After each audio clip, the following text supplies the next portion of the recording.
Okay, so topic one for stream tonight was actually to talk about Lego tiles.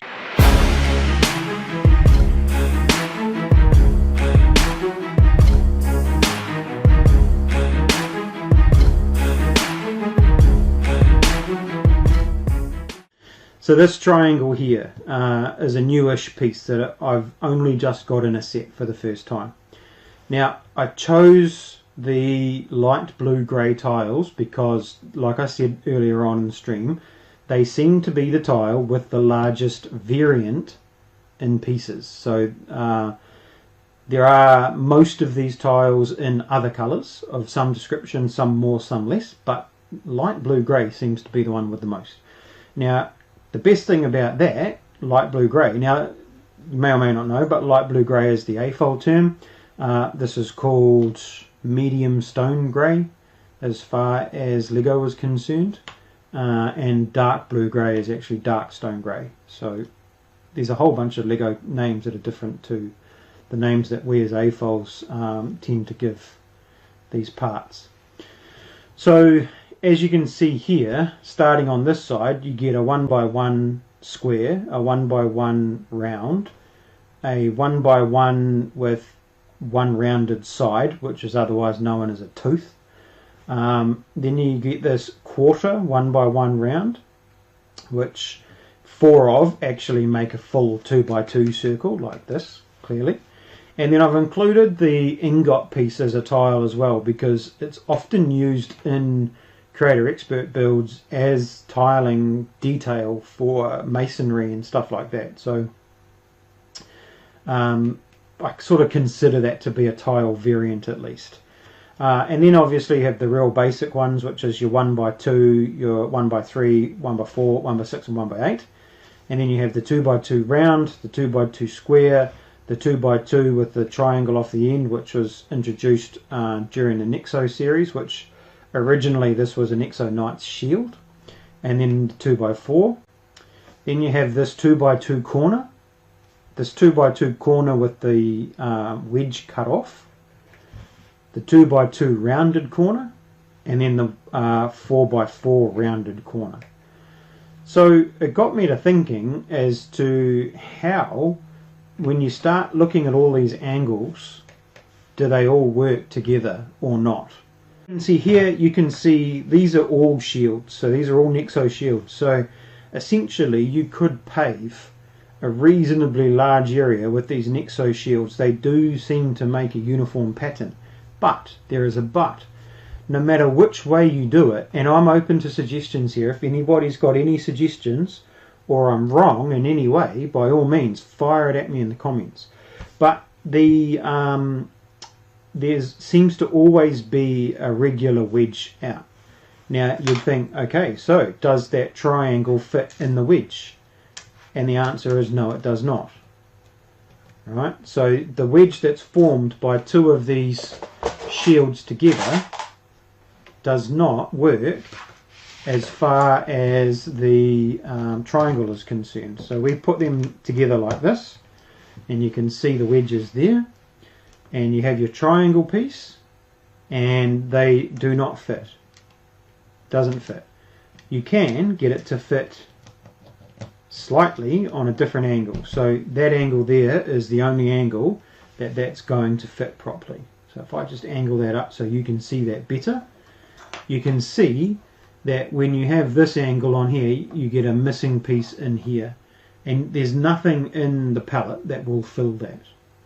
Now what you could do potentially is, I only have 2 of these triangle pieces unfortunately, which is a bit of a shame, but where I think they'd come in extremely useful potentially would be using them for Lego lettering. So for example, if I chucked a, let's go with a 2x2 under that, I think. If we put a 2x2 underneath that and turn it this way, you get, you know, like a Gothic T style thing. So you'd use that for embossing onto a building or something along those lines. You do get a slight groove out on the shield piece doesn't make it look super pretty, especially when you stick a straight edge tile on the side of it, but these are the sorts of things you can start to imagine using these kind of pieces for in the longer term. The thing is with these shields is the best pattern, or I believe the nicest pattern that they make is this cross.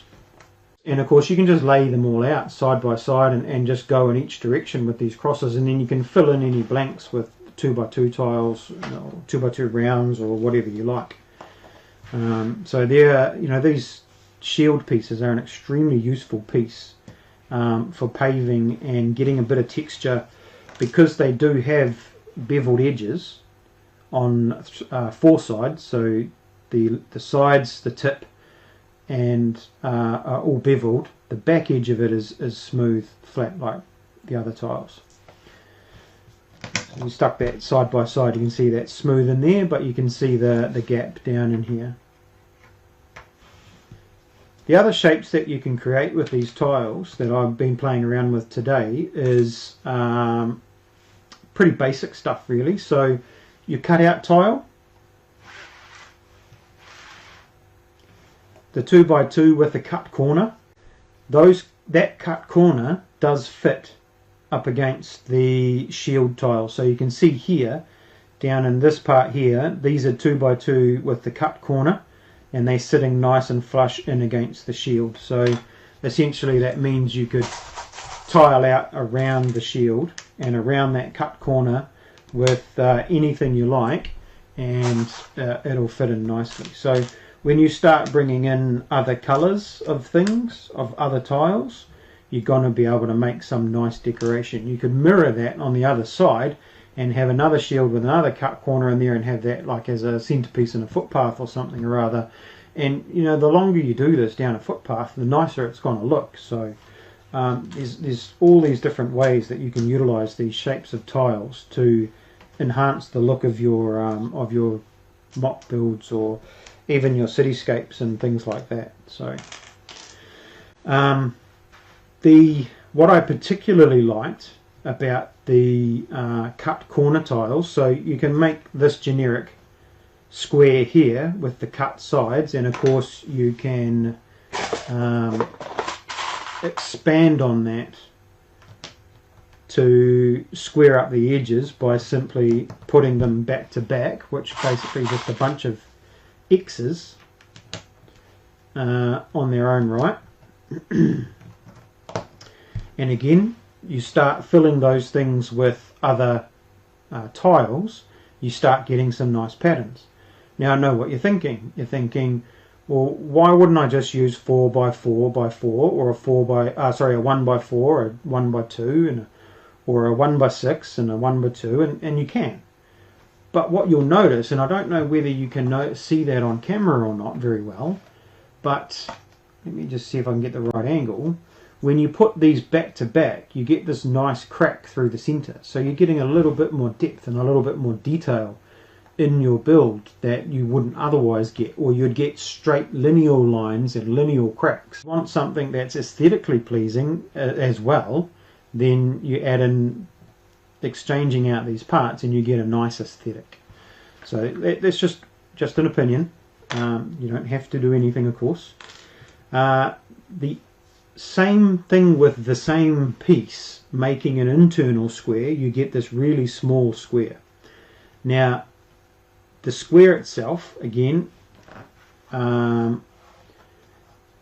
can't fit a 2x2 plate in there. It's too small. It's smaller than 2x2 plate.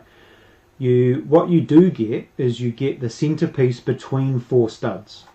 So if you put a 1x1 stud in that centerpiece, you now get a connection for something to sit on top of that tile at tile level. So I put a 1x1 stud in here, and then I can get a 2x2 jumper and sit that on top, and it's connected and it's at the same level as the tiles below, so it sits nice and snug. Then you can rotate that jumper to be square or offset. So limitless of what you can do with that. You know, you can change that out for whatever color you want. In that same space, in the dead void in there, on a different colored base plate, for example, you could use the black one with a hole in it and stick a tree stem or a plant in it or something like that. It would be like a little planter. So, you know, there's just so much more variety in ways that you can change your landscape. The round as well, you get your 2x2 round, which make a full circle, which will allow for a 2x2 plate or tile to sit in the middle of, which is pretty standard, pretty basic. Again, if you reverse those, and now you're looking at this sort of pattern here, right? Again, this internal section is too small to fit a plate. So if you put your stud into that internal section there, you can now either put a round tile, or you could, and then you get this really nice looking aesthetic. So even like on the outside of a building, you could snot brick this and put that up as a decoration on the outside of a building, and it gives you some depth, and it gives you some contrast because of the different colors of the blank area compared to what the tiles actually doing. Actually, just on that note, I just want to bring to your attention that for the 2x2 round tiles, there are two different types, and one of them has a stud connection on the bottom and the other one has a cross on the bottom. So the one with the cross on the bottom is obviously clearly no good, because that is not going to stick to a stud. So if you're bricklinking, you know, tiles, for example, make sure you're getting the one with the anti-stud receptacle on the bottom if that's how you want to use it. There'd be nothing more frustrating than a bunch of the ones with the cross turning up. I think the one with the cross on the bottom is an older model tile. Pretty sure that all the new ones have the anti-stud function on the bottom as opposed. So back to this inverted circle, you can also put square in there, and you can do, so you know, limited by what? Imagination, essentially, yeah. So the heaps you can do just with those tiles as well. The big 4x4 round curved tiles, I mean, they create obviously a 8x8, 1, 2, 3, 4, 6x6 circle. So you can see here I've got a 6x6 round plate in there. You can make fountains, you can make water features, you can do all sorts of things with those. You also get the same piece in a brick, so you can make a water feature that actually has depth to it and fill it with studs or whatever. Turning that into an internal circle again, you get this look here, which is the same as the smaller one, but obviously on a larger scale. This one you can fit a 2x2 in the middle, so it will fit a 2x2 in there easily. One thing I didn't try, okay, so here we go. This is, I didn't try this earlier on because I didn't think about it, but 4 of these triangles would fit in there. I wish I had 2 more. Would fit in there and leave this dead space there, and on a dark plate background that dead space would look really mint. A couple more things that I sort of looked at when I was doing it was this option here. So again, utilizing the 2x2 corner with the cutout and the 2x2 round, and creating this devoid space, which is half circle. This is the same shape, but with the cutout corners reversed out from this direction. So again, you know, on the outside of a building, even if you used proper corners on here, you're going to get something that looks like a window, particularly a castle shaped window. So if you've got snot bricks on the outside of a window and you're putting this on here for a little bit of relief, it's just going to add that next little sort of level dimension to your model when you don't have just a flat wall and you have this nice relief window that's actually poking out from the rest of the wall and stuff like that. So easy techniques to really lift the game